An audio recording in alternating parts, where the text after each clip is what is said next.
السلام علیکم۔ کہانی کارنر میں خوش آمدید۔ پیارے ویورز، آج پھر آپ کے لیے کسی کی زندگی پر بیتی ایک سچی کہانی لے کر حاضر ہوئی ہوں۔ چلیں اپنی کہانی شروع کرتے ہیں۔ ہم 8 بہن بھائی تھے، پھر بھی خوشحال زندگی گزار رہے تھے، کیونکہ ان دنوں وطن پر بیرونی قرضوں کا بوجھ اس قدر نہیں تھا، اور مہنگائی میں بھی ہم گھر کے سب ہی افراد کو 2 وقت کی روٹی سوکھی پیٹ بھر کر نصیب ہو جاتی تھی، کیونکہ ابو اپنی حیثیت کے مطابق کنبے کا بوجھ بڑی کفایت جاری سے اٹھا رہے تھے۔ ان کی کوشش تھی کہ اولاد بہترین تعلیم حاصل کر لے۔ اس جدوجہد میں تمام عمر خود بھی معمولی کھایا پہنا اور ہمیں بھی معمولی کھلایا اور پہنایا۔ وہ ہم بچوں کو ہمیشہ سادہ زندگی بسر کرنے کی تلقین کرتے رہتے۔ ہم سب ہی اسکول میں پڑھ رہے تھے، صرف بڑے بھائی ایان کالج جاتے تھے۔ ابو کو بڑے بیٹے سے امید تھی کہ پڑھ لکھ کر اچھی نوکری پر لگ جائے گا تو ان کا بوجھ بانٹ لے گا۔ وہ خود ریلوے کے محکمے میں ملازم تھے۔ ایان بھائی تعلیم سے فارغ ہوئے تو پتہ چلا کہ تعلیم کا کچھ فائدہ ذاتی طور پر ہے، مگر حصول نوکری کے لیے تعلیم بیکار ہے۔ بھائی نے نوکری کے لیے بڑے دھکے کھائے، دفتروں میں مارے مارے پھرے، مگر ہر جگہ مایوسی ہی ملی۔ تب دل چاہتا تھا کہ ملک چھوڑ کر چلے جائیں۔ خاندان کے کچھ لوگ اعلیٰ عہدوں پر فائز تو تھے، مگر وہ امیر تھے اور انہوں نے ہم جیسے غریب رشتہ داروں سے رشتہ داری ختم کر دی تھی۔ وہ نہ تو ہماری خوشی میں شریک ہوتے تھے اور نہ غم میں پوچھنے آتے تھے۔ یہ شدید گرمی کا موسم تھا۔ ایک روز جب دن بھر ایان بھائی ملازمت کی تلاش میں 2-3 امیر رشتہ داروں کا در کھٹکھٹا کر واپس لوٹے تو ان کو بخار ہو گیا۔ آتے ہی دھوپ اور گرمی سے بے حال ٹھنڈا پانی پی لیا اور بستر پر دراز ہو گئے۔ ذرا دیر میں بدن تپنے لگا، شاید ان کو سن اسٹروک ہو گیا تھا۔ والد ڈیوٹی سے گھر لوٹے تو بیٹے کی حالت دیکھ کر گھبرا گئے اور اسپتال لے گئے۔ انہوں نے چھٹی کی درخواست بھی دے دی، لیکن ان کی چھٹی منسوخ کر دی گئی، کیونکہ ایک روز بعد بقرہ عید تھی۔ ابو بھائی کو آخری بار غنودگی کی حالت میں دیکھ کر بھی ٹرین پر چڑھ گئے۔ 3 روز بعد جب وہ ٹرین لائے تو بیٹے کو آخری آرام گاہ لے جانے کا انتظام ہو چکا تھا۔ انہوں نے وردی اتار دی اور بیٹے کو کندھا دے کر اس کو قبر تک پہنچایا۔ بیٹے کی جوان موت کا غم ان کو لے بیٹھا اور وہ بیمار پڑ گئے۔ اس حالت میں بھی ڈیوٹی پر جاتے۔ جب ہلکا ہلکا بخار مستقل رہنے لگا تو پتہ چلا کہ ان کو کینسر ہے۔ وہ بیماری سے دست و گریباں رہے، لیکن کب تک؟ ایک وقت آیا جب گارڈ کی وردی اتارتے تھے تو وہ خون سے تر ہوتی تھی۔ آخر وہ دن آ پہنچا جس کو ٹالنے کے لیے امی اور ہم سب دعائیں مانگتے تھے۔ والد صاحب ہم کو روتا چھوڑ کر دوسرے جہاں کو چلے گئے۔ یوں میں اپنے والد اور بھائی کے بعد گھر میں بدنصیب بے آسرا کنبے کی بڑی ٹھہری۔ انہی دنوں مجھ سے بعد والی بہن جس نے انٹر کر لیا تھا، ملازمت کی تلاش میں سائٹ ایریا محلے کی ایک عورت کے ساتھ گئی اور واپس نہ لوٹی۔ ہم بہت پریشان تھے۔ اس نئی محلے دار کے گھر گئے تو پتہ چلا کہ وہ جو خود کو دواؤں کی ایک بڑی کمپنی میں انچارج بتاتی تھی، کرائے کا مکان چھوڑ کر جا چکی تھی۔ میری بہن زرتاشا بہت خوبصورت تھی، وہ اسے کمپنی میں ملازمت کا جھانسا دے کر نہ جانے کہاں لے گئی تھی۔ ہم روتے ہی رہ گئے۔ پڑوسن کا پتہ چلا اور نہ ہی زرتاشا کا۔ ماں اس کے غم میں نیم پاگل ہو رہی تھی۔ وقت کے ساتھ ساتھ بالآخر ان کو صبر آتا گیا، مگر دل سے اس کا غم بھولتا نہ تھا۔ اماں کی صحت گرتی گئی۔ انہی دنوں میرا رزلٹ آ گیا اور میں نے بی اے کا امتحان امتیازی نمبروں سے پاس کر لیا۔ بی ایڈ کرنا چاہتی تھی، مگر وقت نے اس کی مہلت نہ دی اور کنبے کی کفالت کی خاطر ماں سے ملازمت کے لیے اجازت مانگی۔ اماں تو اس قدر ڈری ہوئی تھیں کہ مجھے سروس کی تلاش میں جانے نہ دیتی تھیں، اور میں گھر کے معاشی حالات کو دیکھ کر پریشان تھی۔ چھوٹی بہنیں پڑھ رہی تھیں جن پر رشتہ دار باتیں بنانے لگے تھے۔ ان باتوں کی وجہ سے ماں نے بہن کو کالج میں داخلہ لینے سے روک دیا۔ تقیانوسی خیالات رکھنے والے رشتہ دار جو ہمارے لیے تعلیم کو برائی سمجھتے تھے، وہ اپنی بیٹیوں کو پڑھا رہے تھے، مگر ہماری ماں کو صلاح دیتے کہ تمہاری بچیوں کے سر پر باپ کا سایہ ہے اور نہ ہی بھائی کا، تم ان کو برقع پہنا دو۔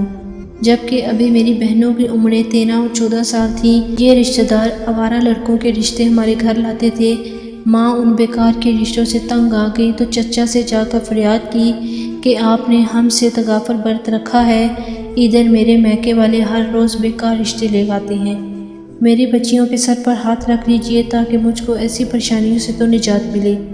چچا کے لیے خود 8 بچوں کی کفالت عذاب بنی ہوئی تھی۔ ان کا بڑا بیٹا ابھی میٹرک میں تھا، وہ آگے پڑھنا چاہتا تھا، مگر چچا اسے کالج کی تعلیم نہیں دلا سکتے تھے۔ انہوں نے کہا بھابھی میری ملازمت ایسی ہے کہ ایک دن گھر تو 2 دن باہر رہنا پڑتا ہے، میں آپ کے کنبے کی دیکھ بھال نہیں کر سکتا۔ میرا لڑکا جلیل آپ کا ہی بیٹا ہے، اس کو آپ اپنے ساتھ لے جائیے اور اپنا بیٹا بنا کر اپنے ساتھ رکھ لیجیے۔ میں بھی کبھی کبھار آتا جاتا رہوں گا تو آپ کے رشتہ دار آپ کو زار نہ پہنچائیں گے۔ یوں چچا زاد جلیل ہمارے گھر آ گیا اور ماں نے اسے اپنے مرحوم بیٹے مبارک بھائی کا نعم البدر جان لیا۔ ان دنوں جلیل ہمارے مسائل میں دلچسپی لیتا تھا، ہمدردی بھی کرتا تھا، ماں کا وہ خاص خیال رکھتا، ان کو تائی کی جگہ امی جان بلاتا۔ والدہ نے اسے کالج میں داخل کرا دیا۔ جلیل کے ہمارے گھر پر رہنے سے ہمارے رشتے کے ماموں، خالہ وغیرہ نے آئے دن آنا جانا بند کر دیا۔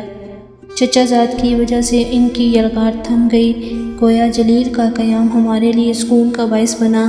امی پرسکون ہو گئیں۔ ایک تو چھوٹے چھوٹے گھریلو مسائل، بجلی گیس وغیرہ کا بل بھرنا، سودا سلف لانا، دوسرے غلط قسم کے محلہ دار لڑکوں کا ہماری دکان کے سامنے سے بلا وجہ گزرنا اور چوکھڑی بنا کر بیٹھنا بھی بند ہو گیا، کیونکہ بھائی جیسا نوجوان دن رات ہمارے گھر میں قیام رکھتا تھا۔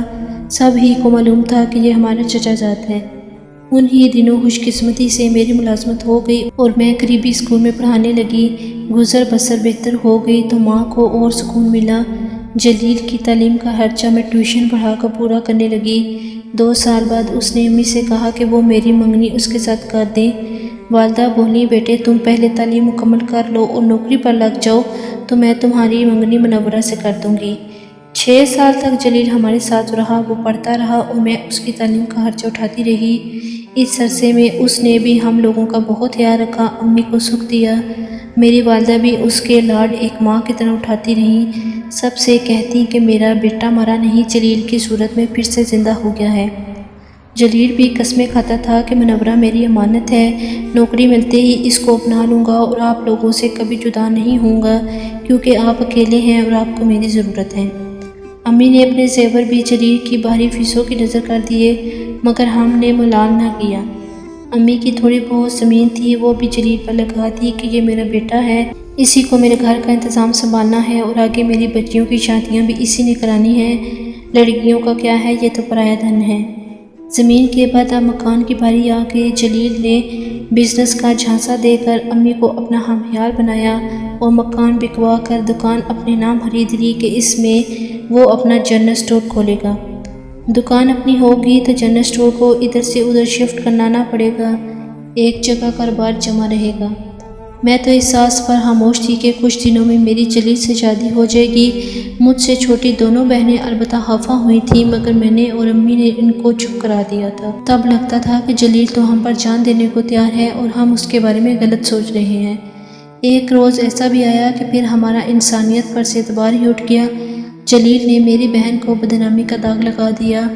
امی گھر پر نہ تھیں اور میں سروس پر تھی۔ چھوٹی دونوں بہنیں اسکول گئی ہوئی تھیں، صرف شاہدہ گھر پر تھی، کیونکہ اس کی طبیعت خراب تھی۔ جب میں اسکول پڑھا کر گھر لوٹی تو اس نے اس افسوسناک واقعے کے بارے میں بتایا۔ وہ رو رہی تھی، مجھے بے حد صدمہ ہوا، سر گھوم گیا۔ سوچا کہ امی کو پتہ چلا تو شاید وہ یہ دکھ برداشت نہیں کر سکیں گی، بہتر ہے ان کو نہ بتایا جائے۔ بہتر ہوگا کہ اس بہن سے ہی جلیل کی شادی کر دیتی ہوں، امی کو بھی سمجھا دوں گی۔ بہن کو میں نے منع کر دیا کہ امی کو اس بارے میں مت بتانا، کاش میں اس وقت خاموشی اختیار نہ کرتی تو کچھ تو بچا رہتا۔ امی نے کچھ زیور میری شادی کے لیے بچا رکھے تھے، وہ جلیل کے حوالے کیے کہ تم اپنی طرف سے میری بیٹی کو چڑھانا۔ انہوں نے جہیز کے جوڑوں کے ساتھ بری کے جوڑے بھی بنائے کہ یہ بھی دلہا کی طرف سے ہوں گے، مگر میں نے کہہ دیا کہ مجھے جلیل سے شادی منظور نہیں، کیونکہ یہ عمر میں مجھ سے 3-4 سال چھوٹا ہے، یہ شاہدہ کے لیے موضوع رہے گا۔ آپ پہلے اس کی شادی کر دیں، میری اس کے بعد دیکھی جائے گی۔ میری ملازمت ہے، مجھے رشتہ مل جائے گا۔ شاہدہ میٹرک پاس تھی، اس کا رشتہ جلد نہیں ملے گا۔ جہیز کے ساتھ بری کا انتظام امی کو کرنا تھا، سو انہوں نے کیا۔ شادی کی تیاریاں ہونے لگیں، میں اندر ہی اندر گھٹنے لگی، کیسے ماں کو اصل صورتحال سے آگاہ کروں۔ چند دن اسی میں گزر گئے، خود کو تسلی دیتی کہ تیری ایک بہن شادی شدہ ہونے جا رہی ہے، ایک بوجھ کندھوں سے ہلکا ہو رہا ہے، حوصلہ رکھ، مگر اس کی نوبت ہی نہ آئی۔ جلیل صاحب زیور، بری، نقدی سب ہی کچھ لے کر چلتے بنے۔ کچھ دنوں تک اس کا کچھ پتہ نہ چلا کہ کہاں غائب ہے۔ آخر کسی رشتہ دار سے معلوم ہوا کہ اس نے چپکے سے اس لڑکی سے شادی کر لی ہے جو اس کے ساتھ کالج میں پڑھتی تھی۔ اس کے بعد وہ اس لڑکے کے والدین کا گھر داماد بن گیا اور انہوں نے دونوں کو مزید اعلیٰ تعلیم کے لیے بیرون ملک بھجوا دیا۔ دنیا سے ایسا اعتبار اٹھا کہ مجھے شادی کے نام سے نفرت ہو گئی۔ ماں بیمار پڑ کر چارپائی سے جا لگیں۔ میری بہنیں جس جلیل کو بھائی سمجھتی تھیں وہ دیوار سے جا لگیں۔ اب میں روتی کہ جلیل بھائی نہ تھا، آستین کا سانپ تھا۔ کاش اپنا بھائی زندہ ہوتا تو آج ہمیں اس سانپ کا سہارا نہ لینا پڑتا۔ ماں نے جس کو بیٹا سمجھا وہ تو ایسا ناگ نکلا جو ہمارے ہی گھر میں ہمارے خون پر پلتا رہا۔ ہماری خوشیوں اور عزت و ناموس کو ڈھس کر ہمیں کنگال کر گیا۔ اس نے مجھے سیڑھی بنایا اور بلندی پر چلتا گیا۔ برطانیہ سے فارغ التحصیل ہوا اور وہاں ہی آج بھی اپنی بیوی اور بچوں کے ساتھ عیش و آرام زندگی گزار رہا ہے۔ وہ وہاں اپنے مکان میں رہتا ہے اور ہم کرائے کے گھر میں۔ ماں ٹھنڈی آہیں بھر کر اس کو یاد کرتی ہیں کہ بیٹا کہا تھا تب بھی بددعا نہیں دے سکتی، مگر میں جانتی ہوں کہ یہ ٹھنڈی آہیں بھی ماں کی گونگی بددعائیں ہی ہیں جو کبھی نہ کبھی جلیل کو ضرور لگیں گی۔ میری عمر اب 40 برس سے اوپر ہے۔ سب بہنوں کی شادیاں کر دی ہیں مگر اپنی نہیں کی، کیونکہ بوڑھی ماں کو تنہا نہیں چھوڑ سکتی۔ وہ بہت ضعیف ہو چکی ہیں، ان کو ہر وقت میری ضرورت ہوتی ہے۔ میں ان سے ایک لمحے کو بھی غافل نہیں ہو سکتی۔ شاید اللہ تعالیٰ نے مجھے ان کی خدمت کے لیے بنایا تھا۔ اس سعادت سے مجھ ہی کو سرفراز کرنا میری قسمت میں لکھ دیا تھا۔ میں خوش ہوں کہ ماں کی خدمت سے بڑھ کے کوئی بڑی سعادت نہیں ہوتی اور یہ دولت میرے حصے میں آئی ہے۔